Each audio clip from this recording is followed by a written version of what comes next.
नमस्कार, मी पोलीस निरीक्षक बालाजी कुकडे, बार्शी शहर पोलीस ठाणे. बार्शी शहरातील नागरिकांना आवाहन करण्यात येत आहे की सध्या मुस्लिम धर्मियांचा पवित्र रमजान हा सण चालू आहे.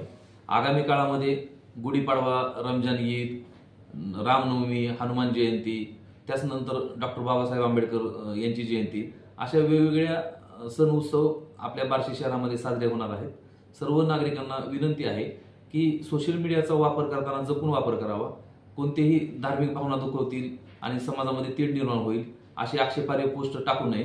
जे कोणी पोस्ट टाकतील त्यांच्यावर आमच्या सायबर सेल मार्फत करडी नजर आहे, त्यांच्यावर गुन्हे दाखल करून कायदेशीर कारवाई केली जाईल. आतापर्यंत जवळपास 10 ते 12 इसमांवरती अशी कारवाई झालेली आहे. त्यामुळे कुणीही आक्षेपार्ह पोस्ट टाकू नये. आक्षेपार्ह पोस्ट टाकल्यानंतर, कारवाई झाल्यानंतर भविष्यामध्ये नोकरी लागण्याकरिता कॅरेक्टर सर्टिफिकेटची अडचण येऊ शकते. त्यामुळे सर्वांनी सावध राहावे. धन्यवाद.